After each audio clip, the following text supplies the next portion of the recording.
নোবেলজয়ী অর্থনীতিবিদ অধ্যাপক ডক্টর মোহাম্মদ ইউনূসের নেতৃত্বাধীন অন্তর্বর্তীকালীন সরকার দেশের প্রধান প্রধান খাতে সংস্কারের উদ্যোগ নিয়েছে। এমন অবস্থায় প্রধান উপদেষ্টা ডক্টর ইউনূসের এই সরকারের প্রতি দৃঢ় সমর্থন ব্যক্ত করেছেন বাংলাদেশের সেনাপ্রধান জেনারেল ওয়াকারুজ্জামান। একই সঙ্গে বাংলাদেশ সেনাবাহিনী রাজনীতিতে হস্তক্ষেপ করবে না জানিয়ে তিনি বলেছেন, আগামী ১.৫ বছরের মধ্যে দেশে গণতন্ত্রের উত্তরণ হতে হবে। বার্তা সংস্থা রয়টার্সকে দেয়া এক সাক্ষাৎকারে জেনারেল ওয়াকারুজ্জামান এসব কথা বলেন।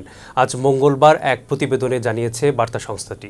প্রতিবেদনে বলা হয়েছে, শেখ হাসিনার পতনের পর ক্ষমতায় আসা অন্তর্বর্তীকালীন সরকারের নেয়া প্রধান প্রধান সংস্কার কাজগুলো সম্পূর্ণ করতে সাহায্য করার জন্য যাই হোক না কেন অন্তর্বর্তী সরকারকে সমর্থন করার প্রতিশ্রুতি দিয়েছেন বাংলাদেশের সেনাপ্রধান, যাতে আগামী ১৮ মাসের মধ্যে দেশের নির্বাচন অনুষ্ঠিত হতে পারে। রয়টার্সের তথ্যমতে ছাত্র নেতৃত্বাধীন বিক্ষোভে জেনারেল ওয়াকারুজ্জামান এবং সেনাবাহিনী কোনো বাধা দেয়নি। আর এতেই শেখ হাসিনার ভাগ্য নির্ধারিত হয়ে যায় এবং ১৫ বছর ক্ষমতায় থাকার পর স্বৈরাচারী এই শাসক পদত্যাগ করে প্রতিবেশী ভারতে পালিয়ে যান।